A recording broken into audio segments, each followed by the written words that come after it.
Before we begin, tell me, where in the world are you watching from, and what time has found you? The name Nyarlathotep has appeared in whispers for over a century, not as a monster in the shadows, but as something far more disturbing. A voice in the open, calling followers not to hide from the truth, but to see too much of it. Most speak of ancient gods who sleep. Nyarlathotep walks, and where he walks, he gathers. In temples, in dreams, in digital spaces that were never meant to be sacred. This is not just a story about a single being. It is about those who follow him, a group without borders, without scripture, without mercy. Unlike other cults in cosmic horror, theirs is not bound by tradition or belief. It shifts, mimics, evolves. They wear masks not to conceal themselves, but to remind us that identity is a fragile lie. Some say they're fiction, others say they've always been here. But even fiction, repeated enough, begins to leave marks in the real world. Tonight, we trace the most dangerous cult devoted to Nyarlathotep. Not the oldest, not the largest, the one that proves the idea itself is alive. To understand this cult, we must begin where all lasting myths do. At the moment, fiction begins to feel truer than fact. Let us begin with where it came from and who first gave it form. Before Nyarlathotep became a figure of cosmic dread, he was a riddle in a one-page prose poem written by H.P. Lovecraft in late 1920. The setting was not ancient Egypt or a far-off star system. It was the modern world, cracking under the weight of its own illusions. In that brief and haunting text, Nyarlathotep is a charismatic wanderer, a bringer of strange devices, followed by masses who become hollowed, dreamlike, and finally lost. This early portrait reveals Lovecraft's deepest fears, not of monsters, but of collective delusion, of civilization willingly stepping into the abyss. The horrors are social, not just supernatural. Nyarlathotep is not a god attacking from the outside, but a voice inside the crowd. A sign, perhaps, that humanity's unraveling will come not with fire, but with persuasion. The timing of Nyarlathotep's creation is crucial. Lovecraft wrote the poem in the aftermath of World War I, a period when the Enlightenment dream of progress had collapsed into barbed wire, mustard gas, and mechanized death. The world no longer seemed orderly or rational. Science had advanced, but at the cost of meaning. Lovecraft, deeply affected by the trauma of the age, channeled this unease into a figure who masquerades as a scientist, an orator, a revealer of wonders. But each revelation corrodes the viewer. In Nyarlathotep, knowledge is not salvation. It is sabotage. The cult that forms around him is not bound by faith, but by shared disorientation. They do not worship him as a god. They follow because they have nothing else left to believe. Consider this carefully. Among Lovecraft's pantheon, only Nyarlathotep walks the earth. Others sleep in oceans or drift in alien voids. Nyarlathotep speaks, travels, adapts. He doesn't merely threaten humanity, he infiltrates it. This mobility marks him as unique, and in turn makes any cult centered on him especially dangerous. Unlike Cthulhu, who remains dormant until stars align, Nyarlathotep is active, engaged, and experimental. He is a performer, not a tyrant, a manipulator, not a conqueror. The line between spectator and participant dissolves in his presence. Lovecraft's original vision hints at a philosophical horror. What if humanity wants to be deceived, and Nyarlathotep is simply fulfilling that need? The figure draws from a wide field of literary and historical influences. Some scholars suggest parallels with Aleister Crowley, who toured the US in the early 20th century, promoting esoteric teachings through theatrical lectures. Others point to Nikola Tesla, whose strange inventions and public demonstrations bordered on the mystical. Lovecraft admired Tesla, but feared the consequences of unmoored science. Nyarlathotep embodies that tension.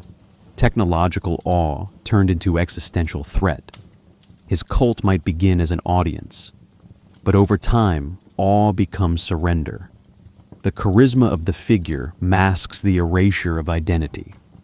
In this way, Lovecraft quietly warns, those who claim to reveal truth may be the very ones who blind us to it. One must also consider the performative aspect of the original depiction. Nyarlathotep arrives not with brute force, but with displays, processions, and enigmas. His cultic gatherings mimic early 20th century revival meetings or traveling scientific lectures. This theatricality isn't superficial, it is strategic. By engaging reason and wonder at once, he bypasses skepticism. The cult does not preach dogma, it induces experience. This method makes it more insidious than traditional religious movements. It offers no theology to argue against, only overwhelming sensation. In this sense, the cult mirrors Lovecraft's broader horror aesthetic. The terrifying arises not from confrontation, but from realization. By encoding Nyarlathotep as both myth and method, Lovecraft created a figure that resists containment. The cult, if it can be called that, is not a structured organization. It is a process, a ritual of unmaking masked as revelation. Those who witness Nyarlathotep begin by asking questions.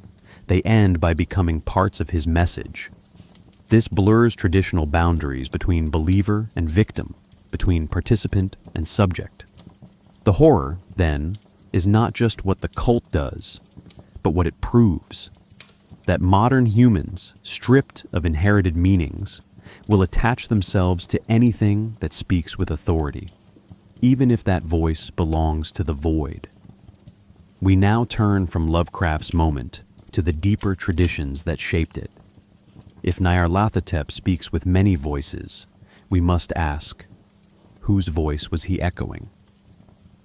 The next section explores the cultural and philosophical antecedents that made his arrival not just possible, but inevitable.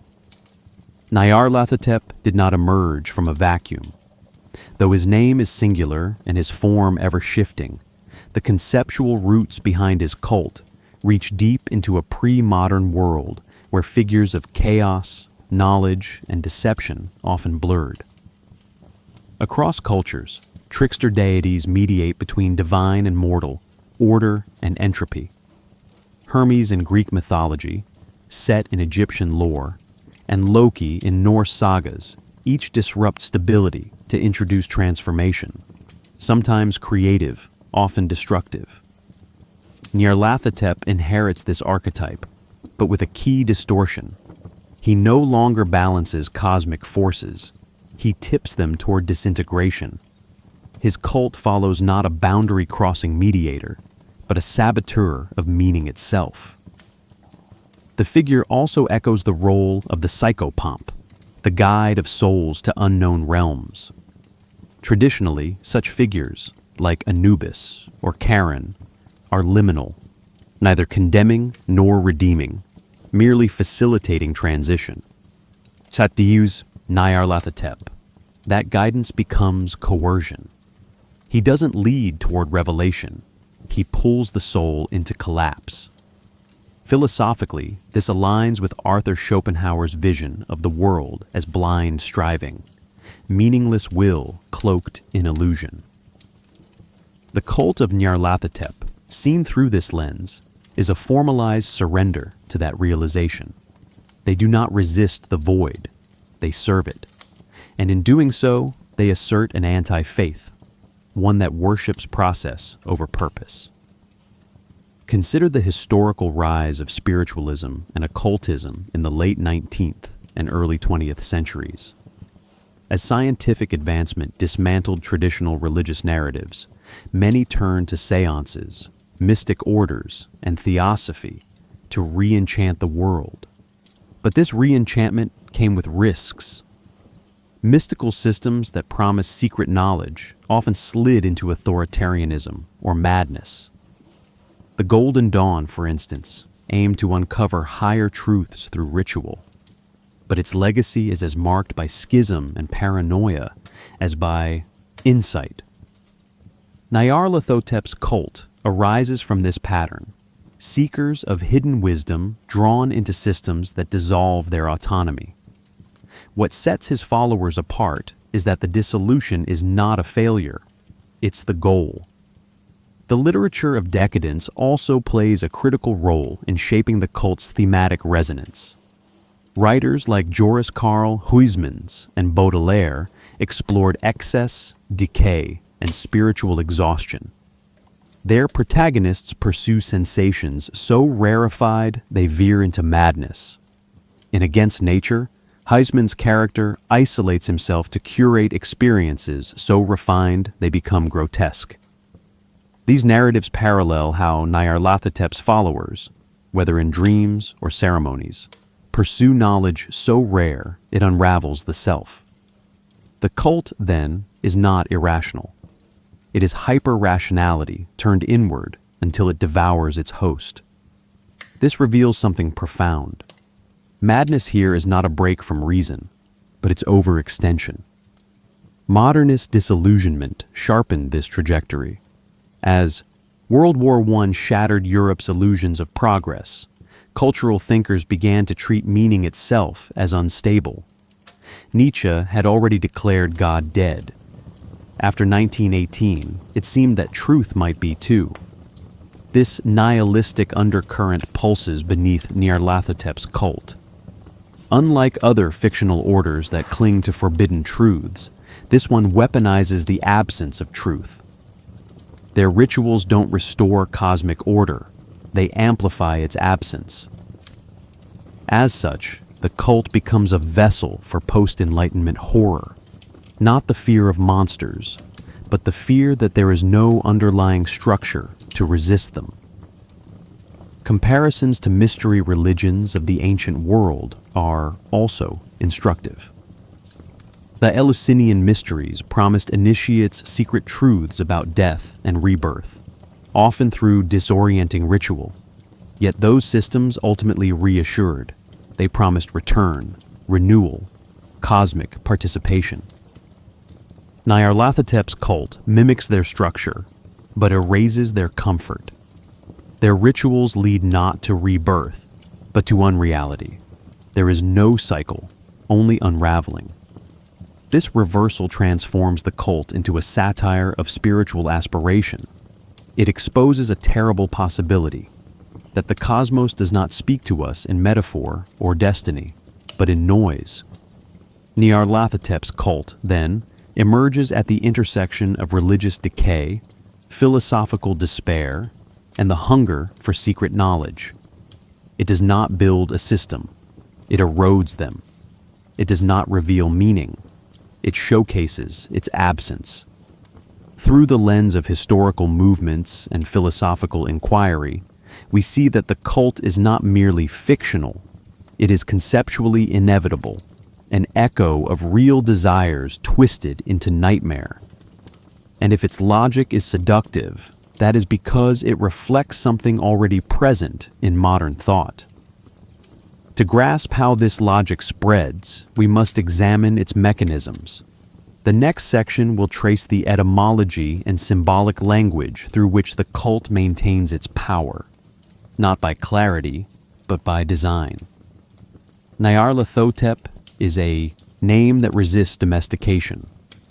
Unlike other figures in the so-called pantheon of cosmic horror, whose names often resemble guttural sounds or abstract syllables, Cthulhu, Azathoth, Yog-Sothoth, Nyarlathotep's name suggests familiarity while remaining opaque. Linguistically, it appears almost pronounceable, an illusion of legibility that aligns with the figure's thematic role. It is said Lovecraft claimed the name came to him in a dream, fully formed. That detail is more than anecdote. It encodes the figure's function, a word that seems to have structure, region, or lineage, but slips from analysis like smoke. This ambiguity is not a flaw. It is the first ritual. The name's surface hints at Egyptian resonance, perhaps alluding to Nyar, to shout, Hotep, peace or satisfaction, and vaguely Arabic or Semitic cadences. But any linguistic analysis collapses under scrutiny. No known language supports its coherence. This too is essential. The cult of Nyarlathotep operates through symbolic saturation, not clarity. Words become doors, not definitions.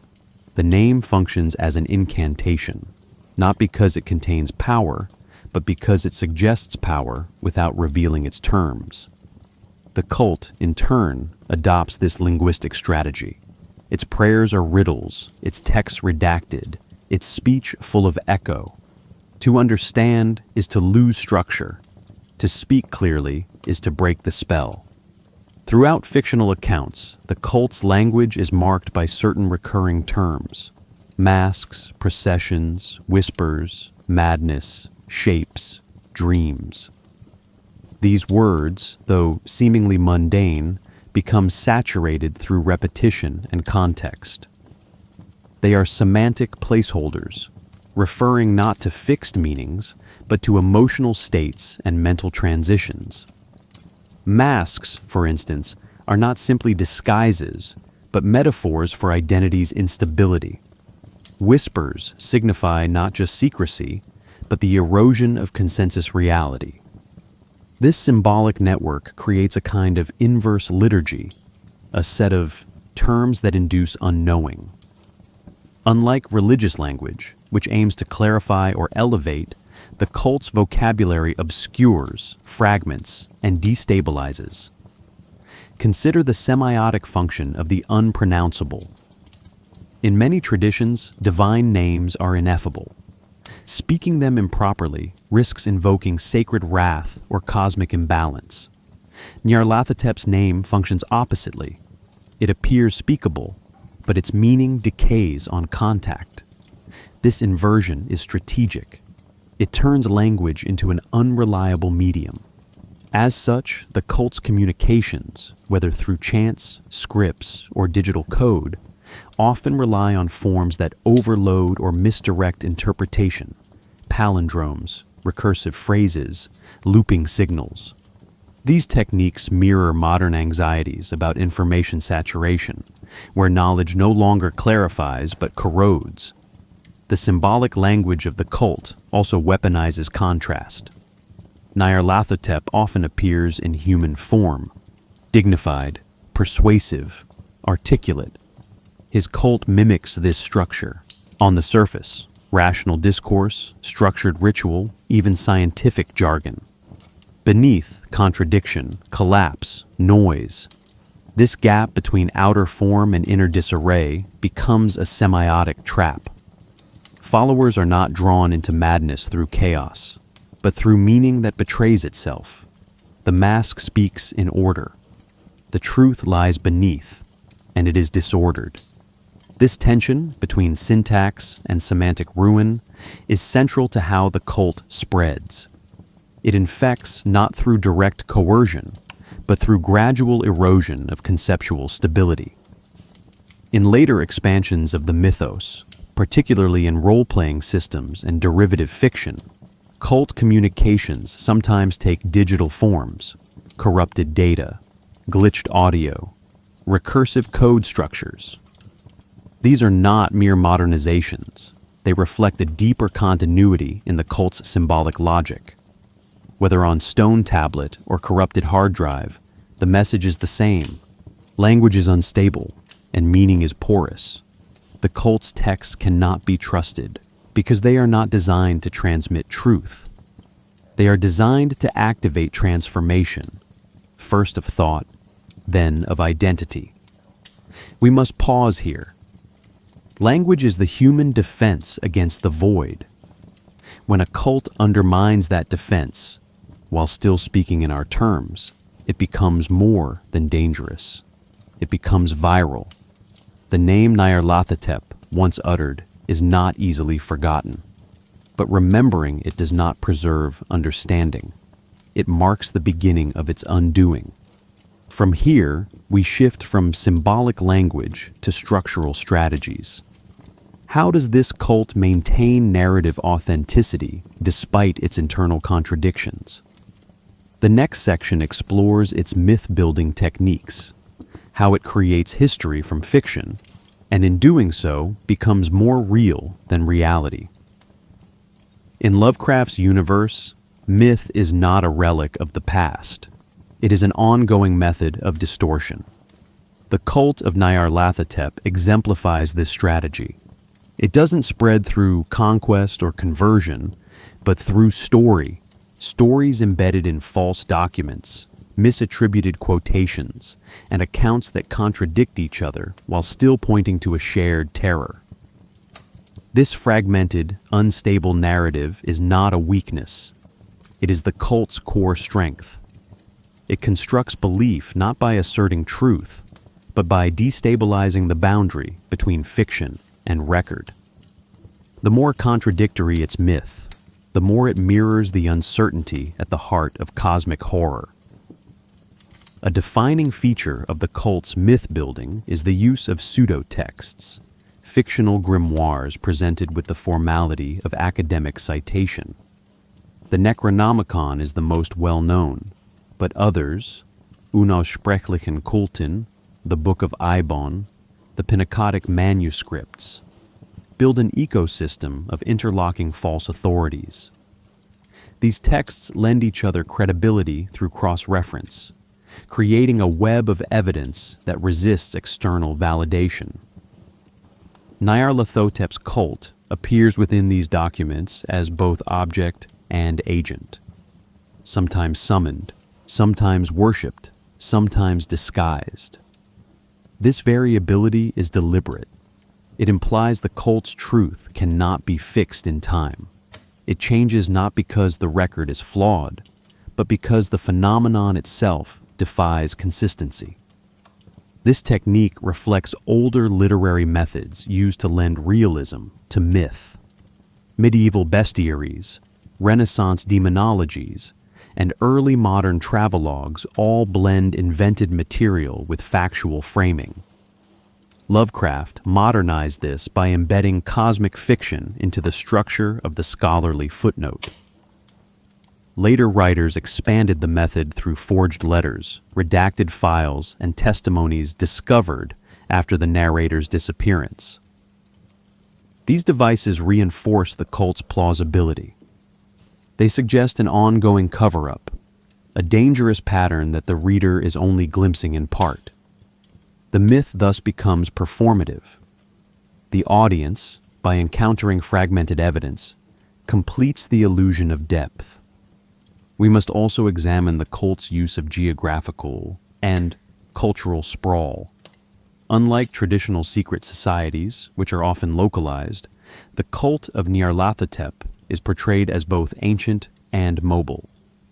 It appears in crumbling temples, Renaissance laboratories, urban sewers, Arctic ruins, and anonymous internet forums. Each appearance contradicts the last, but builds the sense of global diffusion. The implication is subtle but potent. If a belief appears in every age and every place, it may not be belief. It may be something deeper, something we are merely translating. The myth presents itself not as invention, but as misunderstood record. A particularly effective narrative technique is the use of mutually exclusive accounts. One text will describe Nyarlathotep as a black pharaoh in ancient Thebes, another as a faceless prophet in interwar Europe, a third as a shimmering signal embedded in satellite data.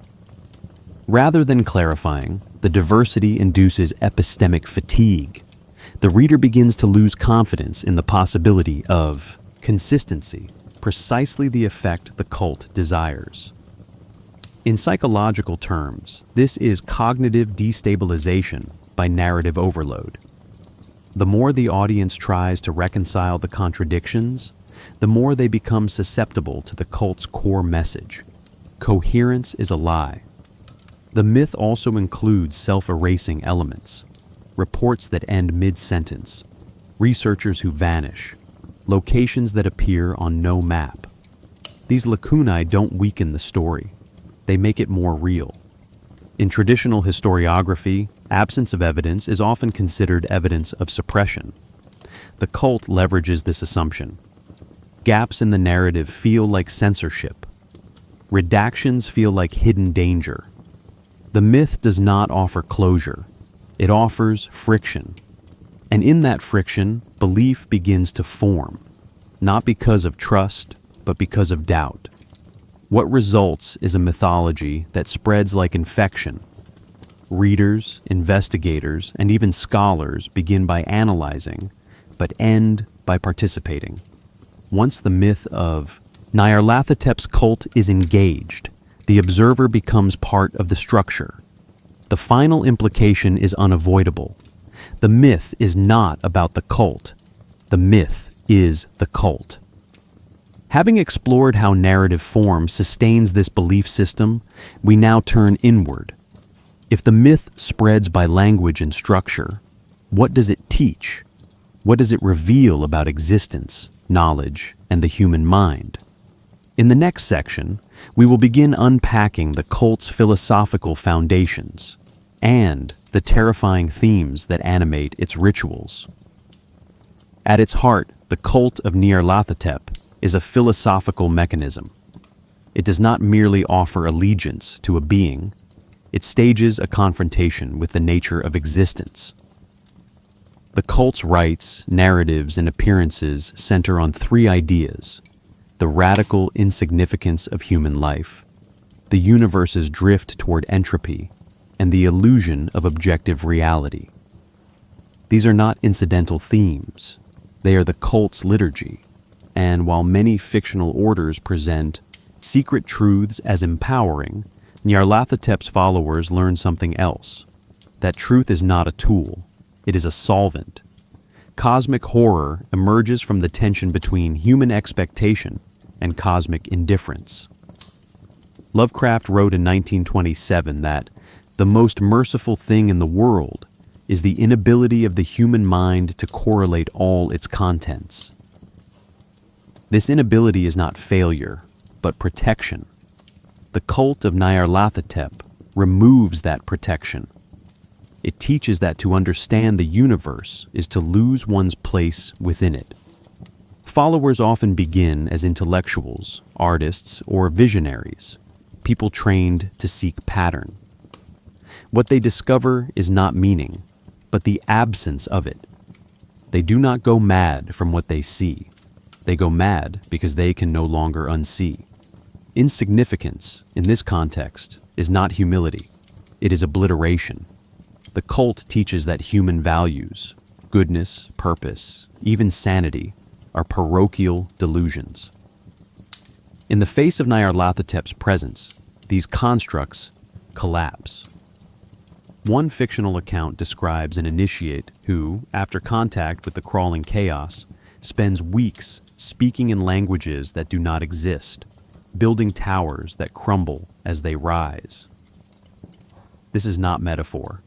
It is epistemic unraveling. The self, once thought central, is revealed to be incidental, not degraded, but irrelevant. The horror lies not in being destroyed, but in realizing one was never necessary. Entropy, too, is central, but not as decay alone. The cult understands entropy as a process of revelation. Order is temporary performance.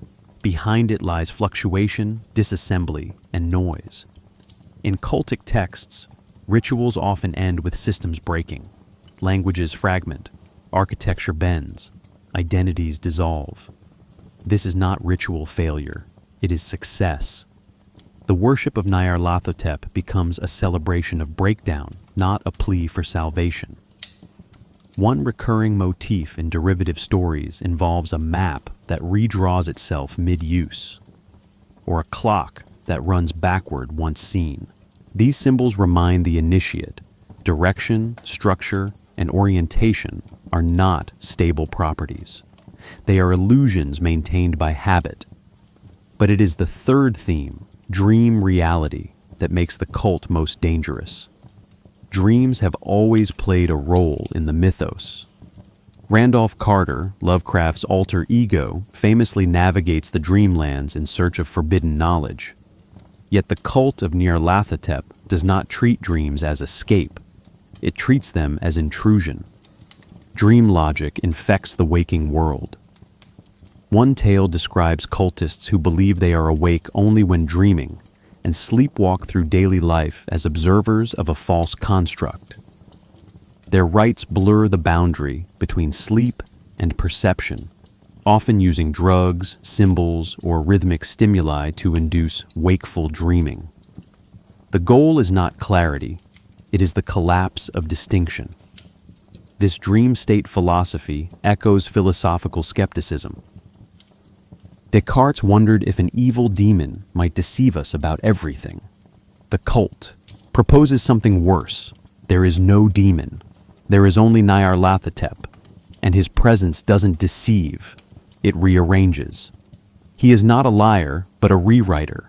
This matters. Lies imply a stable truth beneath them. Rewriting implies that truth is a function of power, not correspondence. To follow Nyarlathotep is to accept that reality does not precede belief. It follows it. And when belief is guided by a being of chaos, the result is a world where logic and physics are suggestions, not rules. Consider this carefully. The cult is not nihilistic in the popular sense. It does not despair. It celebrates collapse. That is what makes it so difficult to combat, even in fictional contexts. Other horror myths allow resistance, sacred texts, protective symbols, final girls. But Nyarlathotep's cult offers no opposition because its doctrine welcomes what others fear. The dissolution of identity, the unraveling of meaning, the melting of the real. These are its sacraments. This produces a horror of inversion. Not death, but transformation. Not silence, but incomprehensible signal. As we now move forward, we must ask, if this is what the cult believes, then what do they worship? Who or what is Nyarlathotep in all his forms? In the next section, we will examine the entities involved in these beliefs, focusing on how Nyarlathotep differs from his peers and why that difference matters more than it seems. In the cosmology of Lovecraftian horror, Nyarlathotep occupies a category of his own. While often listed among the outer gods, he behaves unlike any of them. Azathoth is blind and seething. Yog-Sothoth exists beyond time. Shub-Niggurath is fecund chaos. All are vast, impersonal, and largely indifferent. But Nyarlathotep is active, mobile, and exquisitely personal. He speaks, he appears, he listens. This agency grants him a special role, not merely as a messenger of the outer gods, but as their interface with consciousness. He is not their servant, he is their performance. And it is through him that human cults, fragmented, incoherent, and unknowably old, form and endure. Descriptions of Nyarlathotep are wildly inconsistent, which is precisely the point. In the dream quest of unknown Kadath, he wears the mask of a pharaoh and walks among the gods of sleep. In the Haunter of the Dark, he appears through the shining trapezohedron, a medium of impossible geometry. Elsewhere, he is a black wind, a faceless pilgrim, a voice on the telephone. These are not separate entities. They are intentional manifestations. Unlike the old ones, who exist independently of perception, Nyarlathotep chooses forms that target psychological thresholds. Each manifestation is crafted to resonate with a culture, an era, a fear.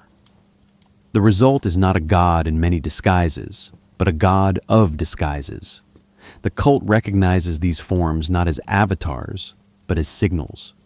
Each one reflects a different method of engagement: seduction, terror, revelation, misdirection. The crawling, chaos, as he is often called, does not demand faith. He erodes certainty. This differs sharply from Cthulhu's cult, which clings to prophecy and recurrence. Nyarlathotep's cult thrives on contradiction. A member in Buenos Aires may worship the whispering wind. Another in Osaka may serve a machine that bleeds music. Yet both are part of the same structure, not because they agree, but because they have relinquished the need to agree. Belief is not fixed, it is reactive. The cult's unity lies in its responsiveness to Nyarlathotep's shape-shifting voice. The Dreamlands offer further insight. In that strange dimension, a landscape of symbolic geography and psychological residue, Nyarlathotep moves freely. He does not obey its rules. In fact, he often sets them. Unlike mortal dreamers who must navigate through will or accident, Nyarlathotep creates thresholds, corridors, entire cities that respond to his mood. One fictional fragment describes a temple with no doors that appears only when one forgets where they are. The implication is clear. He is not a dreamer within the realm, but a structural principle of it. His cult in the Dreamlands doesn't build temples. It builds disorientation. Some accounts suggest that Nyarlathotep is not only the voice of the outer gods, but their active shaper. In one tale, he is described as the purpose that hides within purposelessness. If Azathoth is the center of blind chaos, Nyarlathotep is the vector through which that chaos learns to mimic intelligence. This complicates the idea of worship. Is the cult venerating Nyarlathotep as an emissary, or are they participating in a simulation constructed by him? The latter is far more unsettling. It suggests the cult exists not to serve, but to produce certain effects: terror, incoherence, philosophical despair, that Nyarlathotep feeds on or becomes through. There are lesser beings too, often dream entities or semi-autonomous aspects, that orbit Nyarlathotep's presence. Some are described as masks with no faces, others as dream plagues that infect thought. These are not subordinates in the hierarchical sense. They are echoes, residues, or symptoms.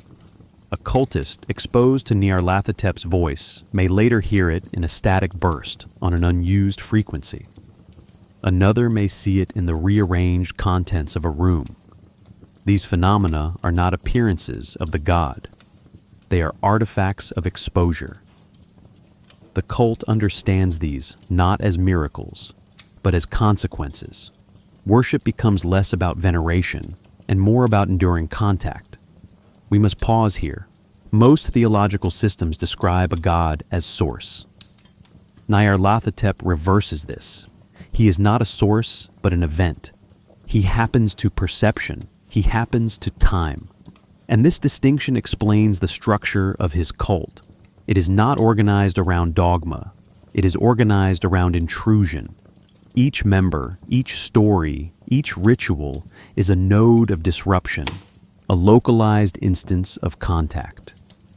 There is no temple, only interference, patterns. This is how the cult persists without coherence. In the next section, we explore what happens after contact. If Nyarlathotep's presence disorients and fragments, how does the human mind respond? What is madness in this context? Not as symptom, but as function? We now turn to the cult's human dimension, the minds it recruits, and the transformations they undergo. In cosmic horror, madness is not mere instability. It is transformation through contact. The cult of Nyarlathotep understands this intimately. To its members, madness is neither punishment nor pathology. It is initiation. The human mind, when exposed to the crawling chaos, cannot remain intact. It must rupture. And in that rupture, a new mode of perception emerges, one that is no longer bound by logic, identity, or even linear time. The cult does not hide from this consequence. It reveres it. Their rituals do not ward off madness. They induce it deliberately, methodically, and often irreversibly. Many cult narratives begin with intellectuals, scientists, artists, linguists, figures who pursue meaning with precision. These are not unstable individuals. They are thinkers. But when exposed to Nyarlathotep, they discover that their very tools, language, logic, causality, have no traction. One fictional account describes a linguist who, after translating a Dreamlands text, begins replacing words in his native tongue with symbols that cannot be spoken. Eventually, his speech collapses into rhythmic humming. To outsiders, this is mental collapse, but to the cult, it is translation. He has moved beyond human language into the sound patterns of Nyarlathotep's will. This process mirrors a critical distinction in Lovecraftian horror. Madness is not a descent, but a sideways shift. The mind does not degrade, it adapts to an unbearable reality. In doing so, it becomes alien to those still rooted in consensus perception. Cult members are often portrayed as coherent within their own system. They communicate, plan, create, but their reference points are gone. The laws they obey are no longer ours. This is why institutions fail to diagnose them properly. Their madness is structured, just not by human standards. Ritual, within the cult, functions as a controlled method for inducing this shift. Ceremonies often involve sensory overload, flashing lights, recursive chants, mirrored architecture. Some use psychoactive substances, but always in tandem with symbols or spoken phrases designed to disrupt baseline perception. The goal is not hallucination, it is derealization. One rite, described in apocryphal notes from a defunct dream research institute, involved participants walking in patterns based on irrational numbers while reciting fragments from corrupted mythic texts. Afterward, several reported seeing time from above, describing events out of order or repeating with slight variations. These are not isolated effects, they are desired outcomes. The cult wants to create minds that no longer orient themselves within ordinary frames. A common trope in stories involving Nyarlathotep's cult is the mask, not only as a physical object, but as metaphor. Cult members often adopt secondary personas, refer to themselves in the third person, or take on ancient titles. This is not delusion, it is technique. By fragmenting the self, the initiate becomes more receptive to contact. One recurring phrase appears across multiple tales. He wears many faces, so must we. The function of the mask is not concealment, it is multiplicity. The more identities one can hold, the more possible it becomes to receive Nyarlathotep's shifting form. This reveals something profound. The cult does not see madness as error, but as expansion. It is not about losing the mind. It is about breaking its singularity. If the universe is not structured, then the unified self is a liability. Fragmentation becomes a survival strategy. Or, in the cult's terms, a form of communion. To go mad is to align one's cognition with the universe's true, incoherent structure. We must pause here. This inversion of madness as sacrament creates an ethical black hole. Traditional horror offers escape routes, exorcism, resistance, reason. But the cult of Nyarlathotep welcomes the collapse. They do not resist, they amplify. And that is what makes them dangerous, not simply to individuals, but to the idea of meaning itself. If thought can fracture in this way and still function, what does that say about our minds to begin with? In the next section, we will explore the final, most corrosive stage of cult knowledge. What happens when language, self, and sanity have all broken down? When knowledge itself becomes a kind of contagion? We turn now to forbidden knowledge and the epistemic collapse that follows. In most traditions, knowledge is sacred, powerful, dangerous, but ultimately illuminating. The cult of Nyarlathotep offers no such comfort. To them, knowledge is neither gift nor curse. It is infection. Their rituals do not protect sacred truths. They distribute corrosive ones. What they pass on is not information, but transformation. And once received, the mind cannot return to prior structure. This is the logic of epistemic collapse, when what is learned dismantles the possibility of further knowing. In this context, forbidden does not mean hidden or taboo. It means structurally incompatible with sanity. The Necronomicon, arguably the most infamous fictional grimoire, is emblematic of this principle. Its knowledge cannot be used. It can only be endured. Those who study it in mythos stories often begin by trying to translate or weaponize it. But the text does not behave as expected. Sentences change upon rereading. Diagrams replicate in the reader's dreams. Some pages only appear in reflections. This is not narrative decoration. It dramatizes the idea that some knowledge is not meant to be decoded, but to resist decoding. The Necronomicon, like Nyarlathotep's cult, does not inform. It corrodes. This corrosive effect intensifies in modern adaptations. In digital age horror, the cult's forbidden knowledge often takes the form of mimetic structures, cursed video files, recursive algorithms, viral texts that read the reader. These artifacts cannot be deleted or contained. Once seen, they persist, across devices, across minds. One story describes a forum thread where every reply shortens the life of the user reading it. Another tells of a machine learning model trained on Nyarlathotep's frequencies, which begins generating images no one can describe but everyone remembers. These are not metaphors. They are updated expressions of the same principle. Some information is not just unhelpful, it is structurally hostile to cognition. In philosophy, this echoes the concept of information hazards, ideas so dangerous that understanding them causes harm.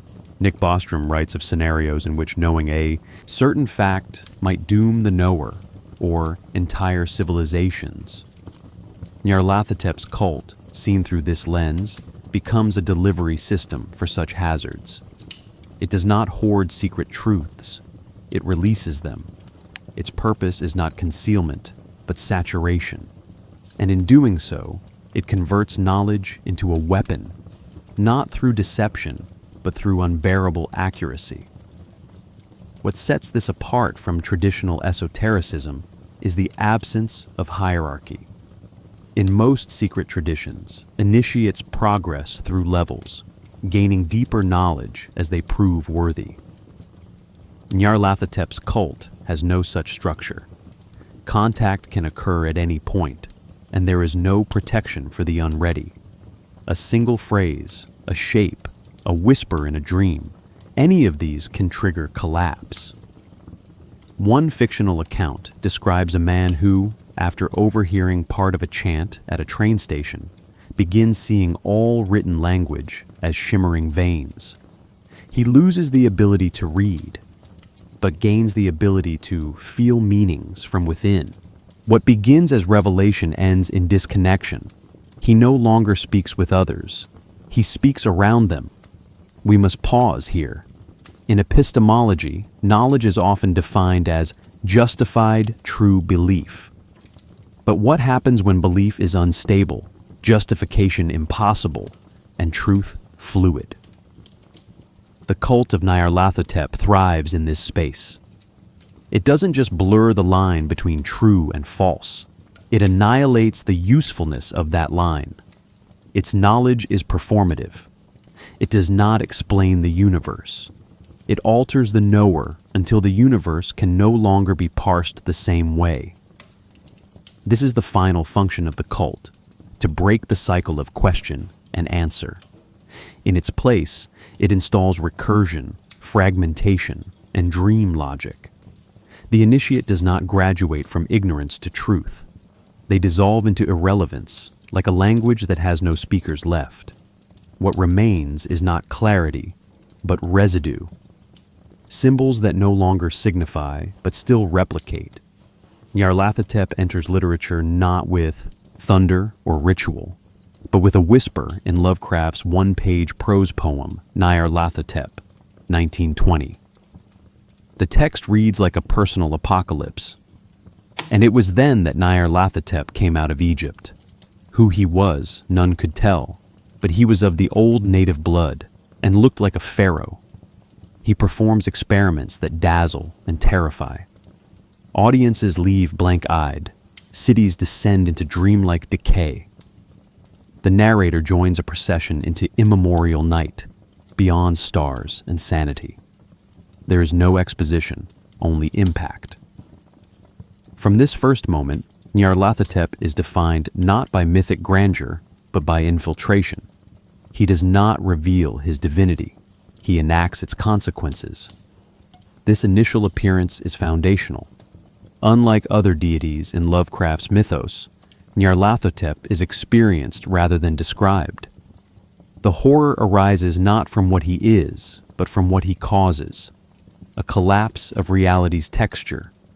Readers do not learn doctrine. They feel destabilization. The prose poem, brief as it is, establishes several key motifs: shifting forms, the interplay of science and spectacle, and the dream state as a vector for horror. These themes echo across later works, not as continuity, but as recurrence. Nyarlathotep becomes a narrative virus, recurring with different symptoms and different hosts. In The Dream Quest of Unknown Kadath, written 1926, published posthumously, Nyarlathotep reappears, this time in the Dreamlands, cloaked in more explicitly mythological form. He is the soul and messenger of the outer gods, who gnaws hungrily in dark corridors. Here, he is both manipulator and gatekeeper. The protagonist, Randolph Carter, believes he is journeying toward ultimate wisdom. Instead, Nyarlathotep tricks him, reveals the futility of his quest, and delivers him to Azathoth at the center of chaos. This portrayal expands Nyarlathotep's role from performer to cosmic bureaucrat, not a mere agent, but the operating logic of the mythos itself. In this story, Nyarlathotep's cultic aspects become more pronounced. His followers are masked priests, appearing in shadowed temples and dream rituals. They chant in alien tongues and serve unknowable purposes. But they do not act as zealots. They function as extensions of his will, embodying his preference for manipulation over confrontation. Importantly, their rituals never summon him. He is already present. This reverses the typical cult narrative. Instead of calling down power, they navigate within it. Their existence suggests not hierarchy, but alignment. To serve Nyarlathotep is to synchronize with entropy. Another significant thread appears in The Whisperer in Darkness, 1930, though Nyarlathotep is only named briefly. The story centers on alien entities, the Mygo, who interact with humans through promises of knowledge and transport to distant planets. In one passage, the protagonist discovers that the name Nyarlathotep is repeatedly found in their chants, often alongside references to Yugoth and other dark planets. Though his presence is indirect, it implies that wherever deception, persuasion, and cognitive instability are at work, Nyarlathotep lingers beneath. This positions him as intermediary across species and dimensions, further broadening the scope of his influence. Lovecraft also uses Nyarlathotep to connect otherwise unrelated stories. In The Dreams in the Witch House, 1933, the Black Man of the Sabbat, historically associated with diabolical folklore, is revealed to be Nyarlathotep. This identification does more than shock. It links folklore to cosmicism. The cult in this story uses ancient European witchcraft as a mask for something older and deeper. This strategy, overlaying known myth with alien presence, is key to how Nyarlathotep's cult spreads.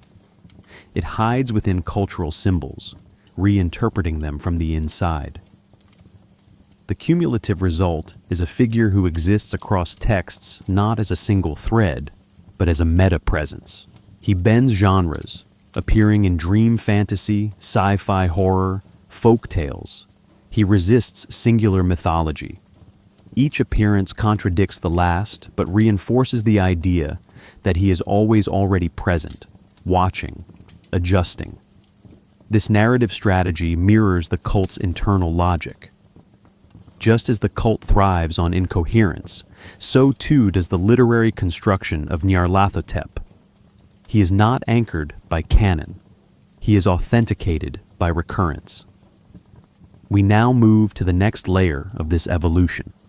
Focused examinations of two major stories that center his cult's operations. These texts not only expand his mythology, but explore how individual human lives are undone by proximity to his presence. First, we turn to the Haunter of the Dark, a study in curiosity, invocation, and destruction. In The Haunter of the Dark, 1935, Lovecraft presents one of the clearest and most concentrated depictions of a Nyarlathotep cult. Set in Providence and narrated through the journals of Robert Blake, the story documents a writer's obsession with a decaying church, a mysterious artifact, and the dark presence housed within. This story is crucial not for what it says about Nyarlathotep directly, but for how it illustrates his cult structure, fragmented, dormant, and fundamentally contagious.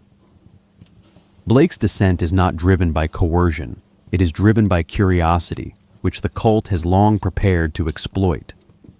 The centerpiece of the story is the Church of Starry Wisdom, a fictional cult founded in the 19th century. They worshipped an entity housed within the church, accessed through the shining trapezohedron, a window to other worlds described as a window on all time and space. This object functions not as a relic, but as a vector, transmitting Nyarlathotep's influence across space and mind. The cult does not summon him in the traditional sense. They open a passage through perception, and what comes through cannot be refused. Blake's death is not caused by violence. It is caused by contact. The Haunter itself is one of Nyarlathotep's 1,000 forms, described as a formless black three-lobed burning eye. It cannot be looked at directly. It moves in darkness and collapses reason. Importantly, it does not speak. Its message is the gaze. This differs sharply from earlier manifestations of Nyarlathotep as speaker, orator, and manipulator. Here, the act of seeing replaces the act of listening. And yet the outcome is the same: psychic breakdown, existential annihilation, narrative collapse. Lovecraft thus shows that the cult's effect is modular. Whether through sound or sight, language or geometry, the result is epistemic dissolution. The Church of Starry Wisdom itself is never shown in action. By the time Blake investigates, it has long since vanished, driven out by terrified neighbors. But this absence deepens the horror. The cult's traces remain: graffiti, local legends, documents half burned. This method, introducing a cult only through its residue, is a hallmark of Lovecraft's narrative strategy. He avoids exposition. Instead, The cult's reality is inferred from fragments. Readers must reconstruct what happened, just as Blake does, piecing together documents and rumors. This produces alignment. We, like Blake, become researchers caught in a web already spun. The ending confirms the cult's purpose. Blake, fascinated by the artifact and its accompanying myths, finally gazes into the trapezohedron. The power goes out. The haunter is released. Blake dies scrawling notes, his last words recording the presence of the being in his room. He writes, "I see it, coming here, hell wind, Titan blur, black wings, Yog-Sothoth, save me, the three-lobed burning eye." The final phrase completes the ritual. There is no escape, no final revelation, only the breakdown of perception and the end of narrative coherence. Blake's investigation leads to exactly what the cult intended, not understanding, but replication. This story also reveals the cult's strategy of latency. The Church of Starry Wisdom is gone, but the tools remain. The building, the trapezohedron, the records, all still functional.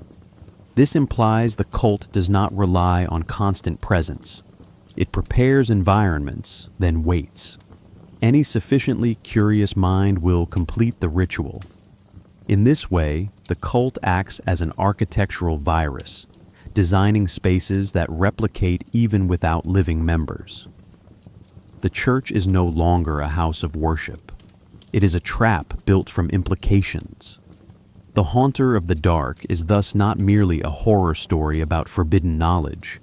It is a precise illustration of how Nyarlathotep's cult operates. It doesn't demand loyalty. It demands contact. It does not attack reason. It invites reason to destroy itself through exposure. And it does not care whether its members live or die. All that matters is transmission.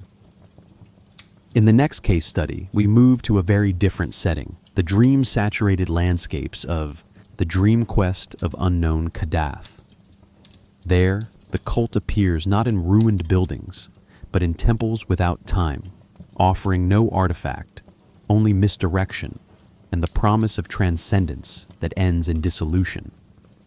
In the Dream Quest of Unknown Kadath, written 1926, Nyarlathotep appears not at the beginning, but at the end. His role is not immediate threat, but final revelation. This sprawling dream epic follows Randolph Carter, a recurring Lovecraftian figure, on a journey through the dreamlands, seeking the city of his dreams. Along the way, he encounters gods, monsters, and shifting allegiances. The landscape itself resists logic. Space folds, time stutters, and direction loses meaning. By the time Carter finds Nyarlathotep, the reader is no longer anchored in cause and effect. That instability is not incidental. It is cultivated, and Nyarlathotep is its author. When Carter finally confronts him in the Black Temple of Azathoth, at the center of the cosmos, Nyarlathotep is no longer disguised. He reveals that the gods of Earth have fled Carter's dream city, not to punish him, but because they feared his desire. They knew what he did not, that dreams shape reality, and to dwell in desire is to tear through the veil of the possible. Nyarlathotep does not prevent Carter's journey, he enables it, but only to expose the futility of the quest. He is the smiling guide whose assistance ensures collapse. The cultic lesson here is subtle. The search for transcendence is the trap itself. Unlike the Haunter of the Dark, there is no single artifact, temple, or congregation in this tale. Nyarlathotep's cult operates through architecture of experience. He populates the dreamlands with guides, whispers, signs. Carter follows clues that appear organic, but in retrospect feel orchestrated. This is the cult in another mode, not as visible worshippers, but as designed misdirection. Nyarlathotep plays the long game. He lets the seeker believe in agency, then reveals that the path was constructed all along. This strategy aligns perfectly with the cult's philosophical core. Freedom is not undermined. It is exposed as illusion. Carter's journey, rich with strange creatures and cities, mirrors the initiatory structure of many esoteric traditions. He moves from confusion to clarity, from exile to revelation. But the final truth is not divinity or wisdom. It is annihilation through knowing. Nyarlathotep tells Carter that his dream city was Earth itself, and that his longing for it has displaced him from reality. Carter's desire was not foolish. It was too precise. In seeking something more, he made the real world unreachable. This reversal, that nostalgia is not healing but fatal, marks one of the most devastating turns in Lovecraft's fiction. Nyarlathotep's role here is multi-layered. He is trickster, psychopomp, and philosopher. He does not torture or punish. He clarifies. And that clarity unravels Carter's sense of self. This reflects a recurring function of the cult, not to invent madness, but to allow truth to appear unmediated. In mythos logic, raw reality is unbearable. Carter returns from the dreamlands, but not triumphant. He awakens with knowledge he cannot share, desire he cannot fulfill, and the lingering sense that dreams are more real than waking life. This narrative structure, the dream quest that ends in cognitive exile, mirrors real-world mystic traditions inverted into horror. In alchemical texts, the seeker undergoes nigredo, blackening, before enlightenment. In Kadath, the blackening remains permanent. There is no illumination, only a ruined self, adrift in revelation. Nyarlathotep, in this sense, functions as a perverted alchemical guide. He takes Carter through transformation, only to reveal that the final stage is erasure. What distinguishes this story in the mythos is its scope. While other tales isolate madness within individuals or sites, Kadath expands it across a landscape. The dreamlands themselves are a cultic construct, malleable, recursive, and narratively unstable. Nyarlathotep does not need temples or texts. He needs only the seeker's desire. That is his altar. As we move from literary core to collaborative expansion, we will see how other writers, some allies of Lovecraft, others interpreters decades later, carried forward this figure and his cult. In each retelling, the forms shift, but the function remains, revelation that disassembles the knower. Next, we trace how that myth mutated across authorship, and how later hands reshaped the cult to fit new fears.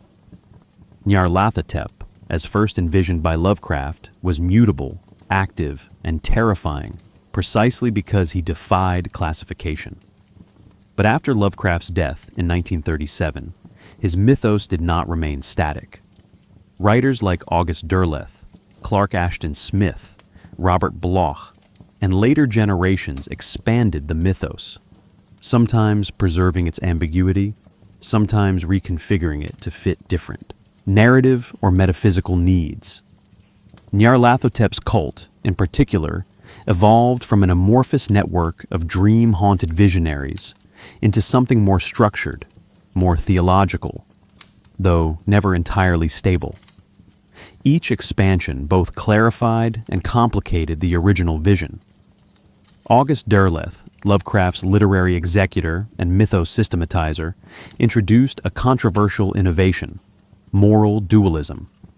He divided the cosmic entities into good, elder gods, and evil, outer gods. In this model, Nyarlathotep becomes a lieutenant of cosmic chaos, still a deceiver, but now with allegiance to malevolent forces.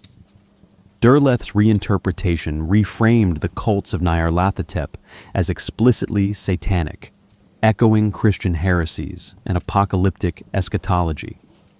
This shift diminished the original ambiguity. The cult's goal was no longer epistemic destabilization, but apocalyptic service. The cost was philosophical nuance. The gain was structural clarity. Not everyone welcomed this trade.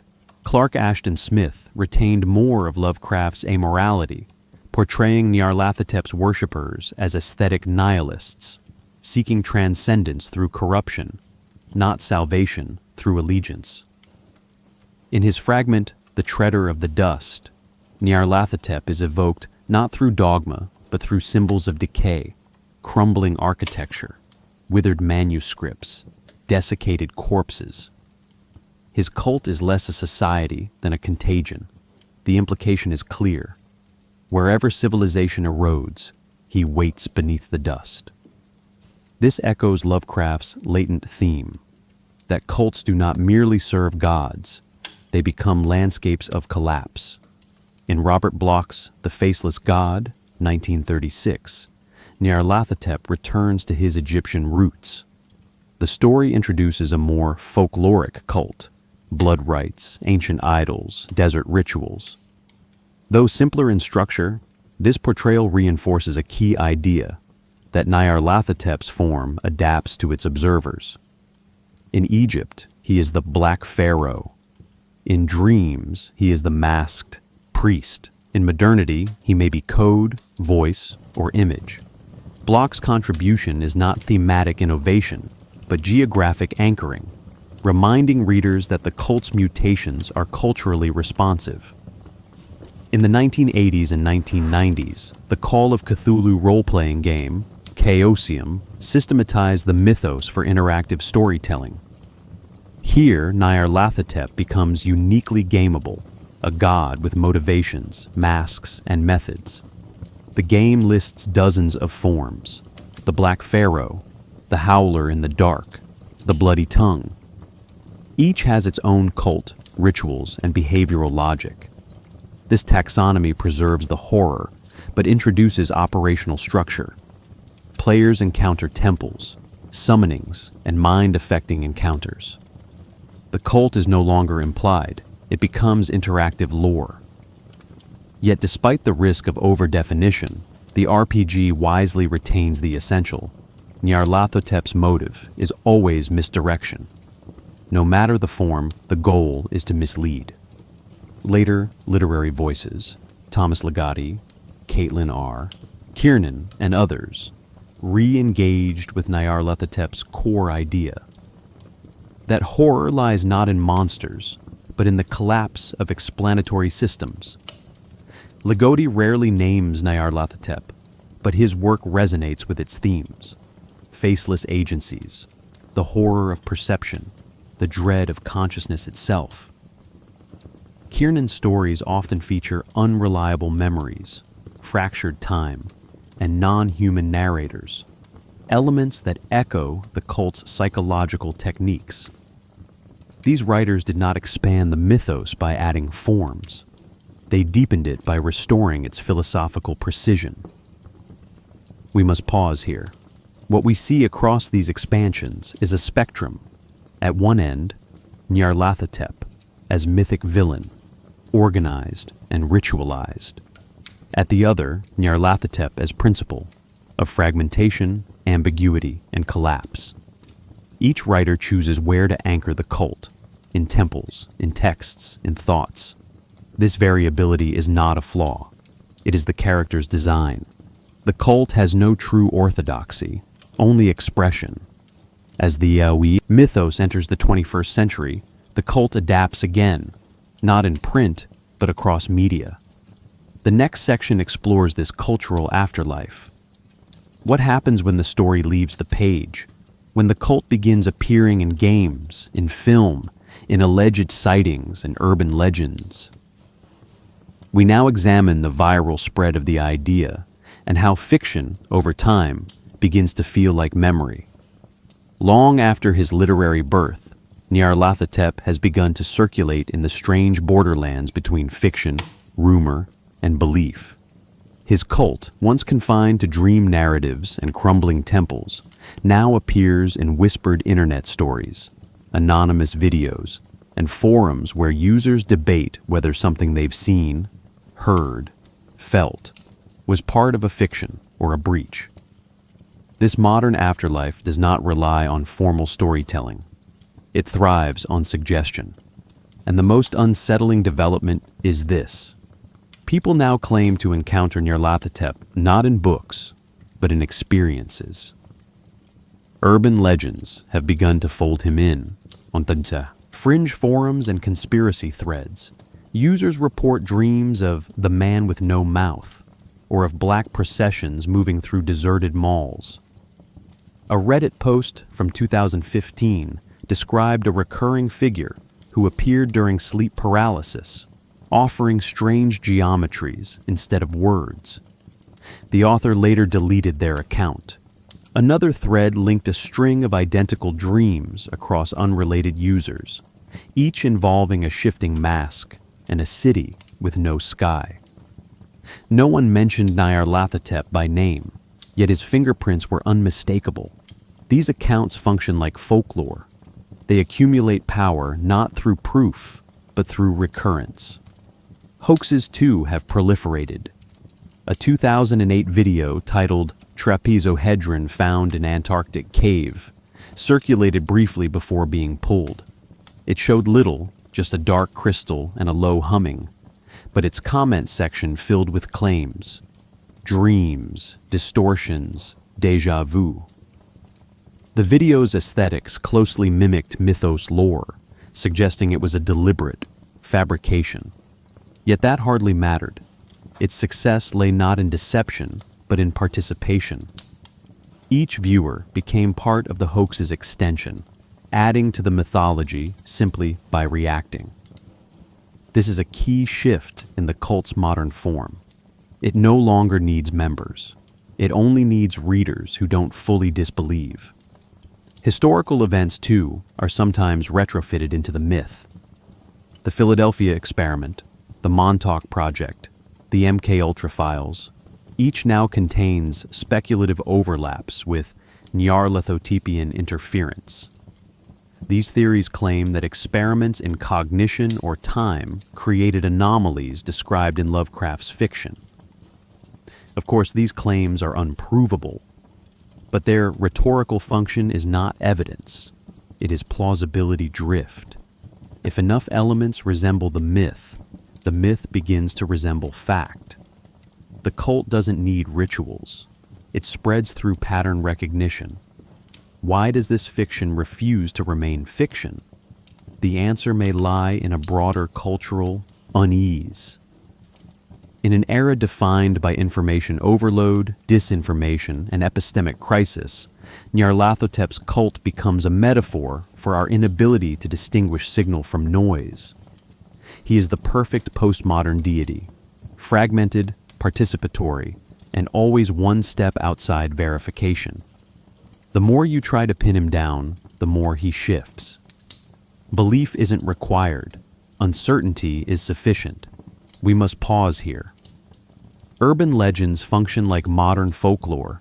They fill gaps in understanding, give shape to formless fear. The cult of Nyarlathotep thrives in precisely those gaps. It is never declared. It is inferred. And that's what makes it persistent. Every unfinished thread, every strange dream, every lost video becomes another altar, built not from faith, but from doubt. As we continue, we turn from spontaneous myths to deliberate creations. The next section examines how Nyarlathotep's cult has been adapted into games, films, and music, how entertainment becomes ritual, and how audiences become participants, even when they think they're just playing. Nyarlathotep's cult has found an enduring foothold not only in fiction, but in the entertainment mediums where interactivity, immersion, and subtext converge. Unlike his literary peers, Cthulhu, Dagon, or Azathoth, Nyarlathotep translates unusually well into film, games, and music. His core traits, deception, multiplicity, psychological disruption are not diminished in adaptation. They are amplified. Where the written word builds dread through abstraction, visual and interactive media build dread through participation. In these formats, the audience doesn't merely witness the cult, they reenact its logic. In gaming, the clearest expression comes from Call of Cthulhu, Chaosium, where Nyarlathotep is featured across numerous campaigns in multiple forms: the Black Pharaoh, the Bloody Tongue, the God of 1,000 Faces.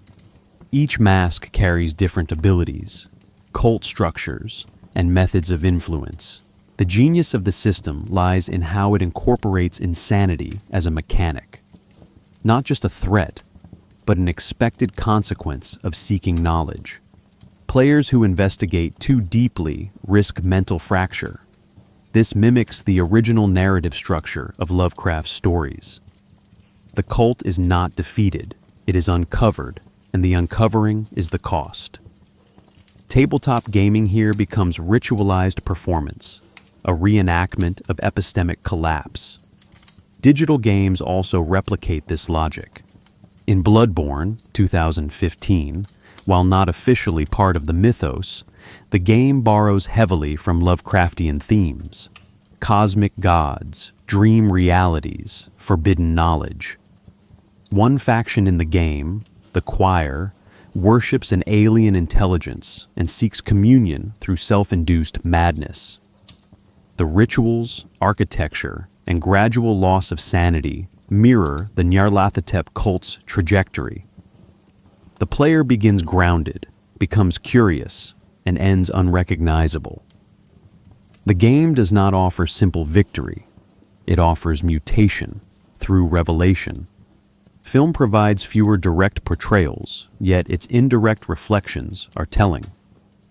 John Carpenter's In the Mouth of Madness, 1994, features a writer whose fiction begins to overwrite reality.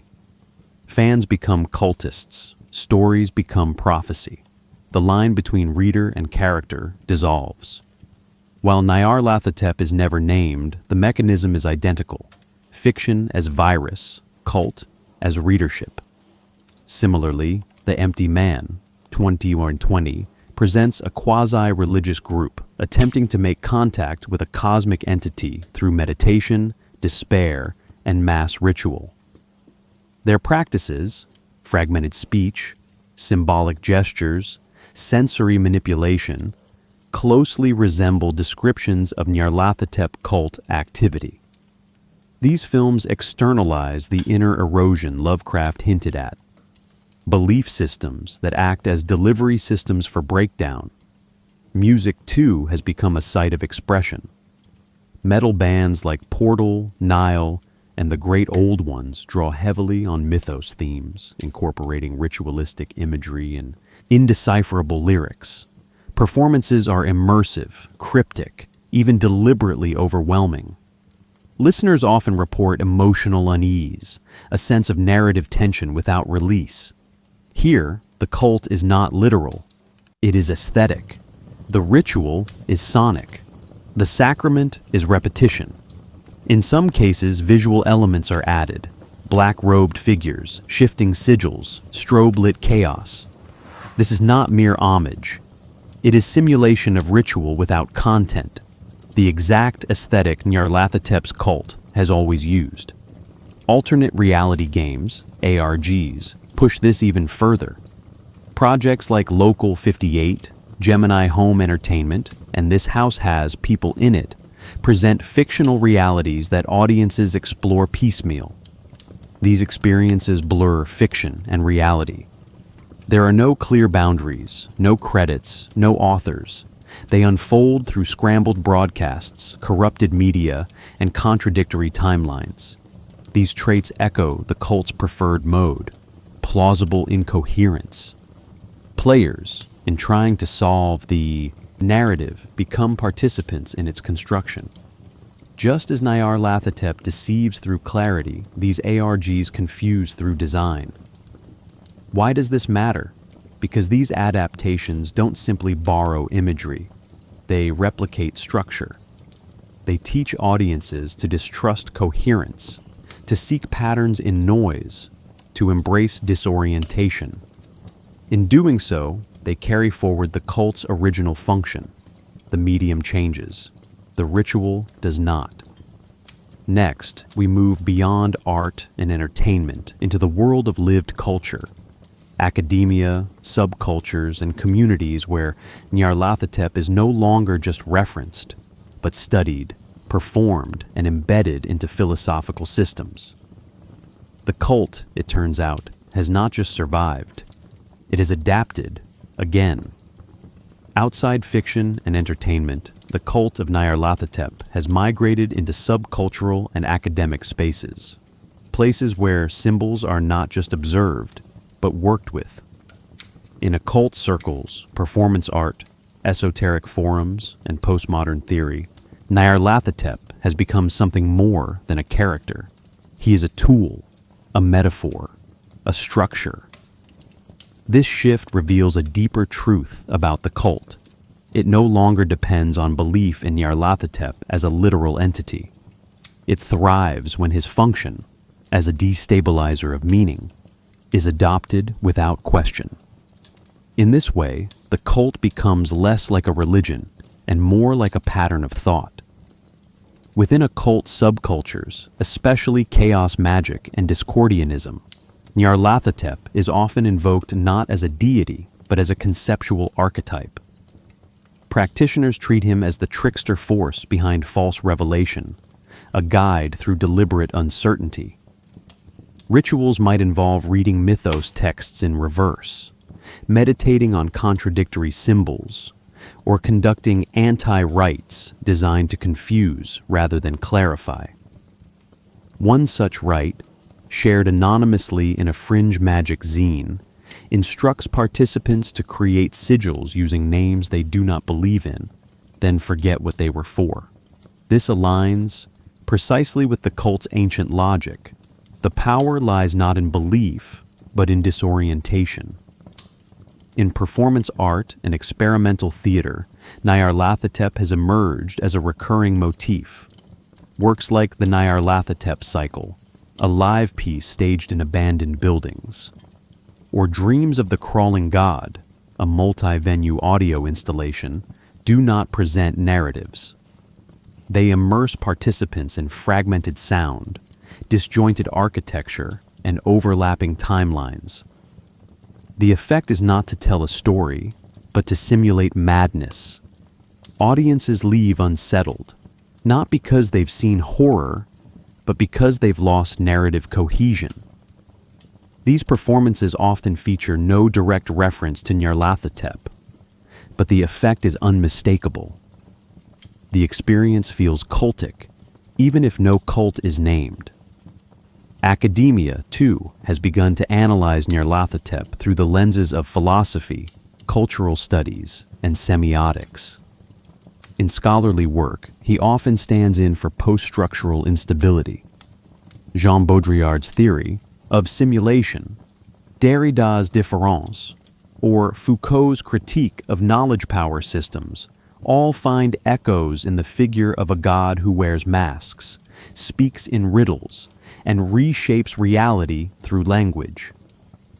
A paper presented at the 2019 International Horror Studies Conference argued that Nyarlathotep functions as a mythic structure representing the trauma of unstable meaning in a late capitalist media environment. In this framing, the cult becomes a metaphor for modern subjectivity, fragmented, recursive, performative. Online communities, especially those blending creativity and irony, have also embraced the figure.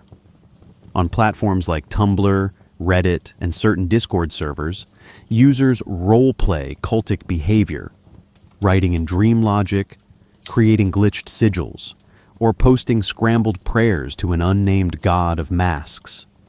Often these acts are done in jest, but the repetition of ritual, even playfully, has consequences.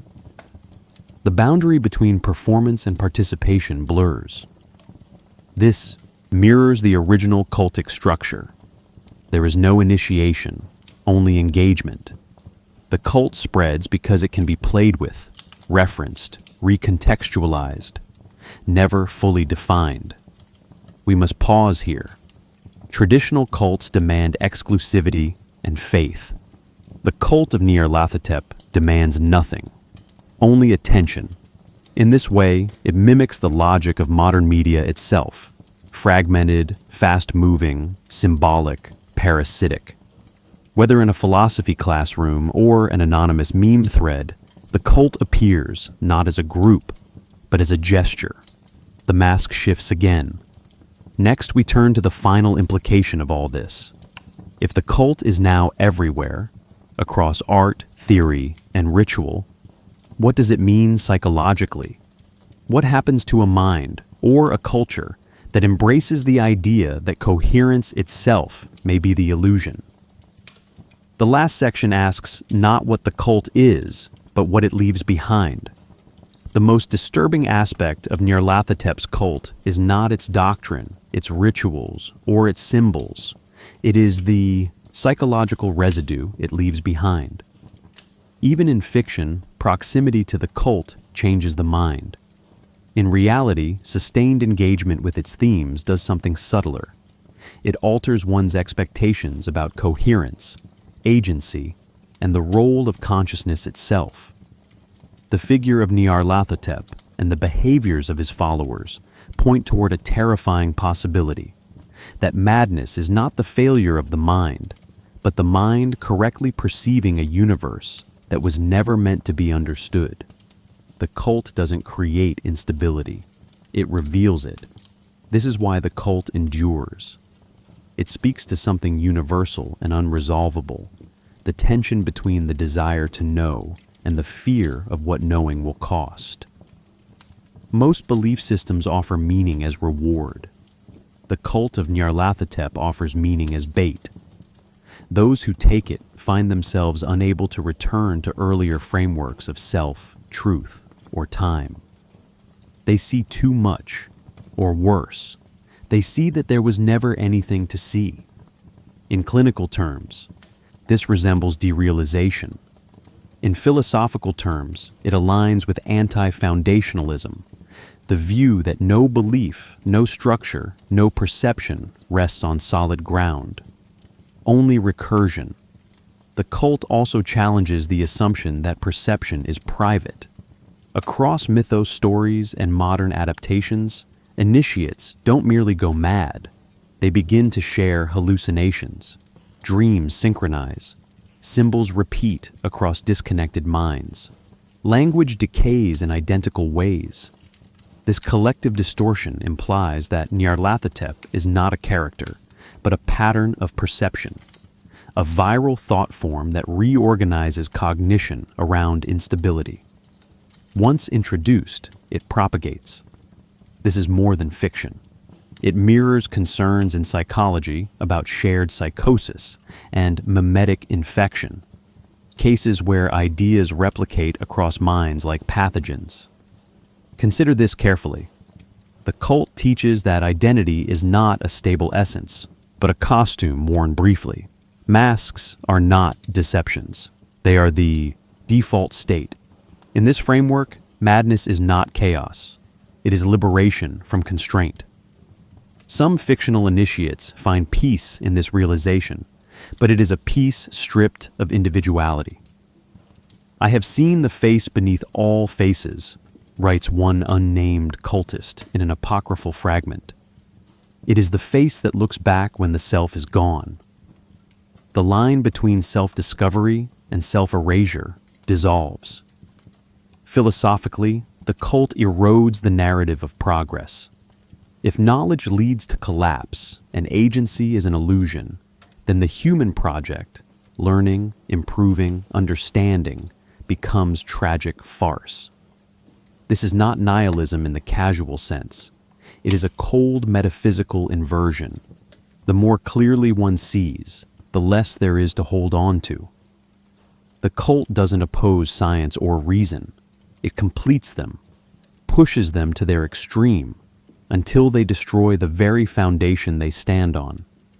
In this way, Nyarlathotep becomes not the enemy of truth, but its final consequence. Yet for all this, the cult persists, not because it offers comfort, but because it mirrors the world too well. In an age of contradictory information, eroding certainties, and recursive media, Nyarlathotep feels less like fantasy and more like a diagnosis. The masks we wear, the voices we trust, the realities we consume, none are stable. The cult did not create this condition. It simply gave it a name. And so we end where we began, with a presence that walks among us, not as God or demon, but as principle. The most dangerous cult is not the one that seeks converts. It is the one that requires nothing. No belief, no ritual, just exposure. Once encountered, it lingers. Not as memory, as structure. There is no final truth here. Only the awareness that you are no longer alone in your thoughts.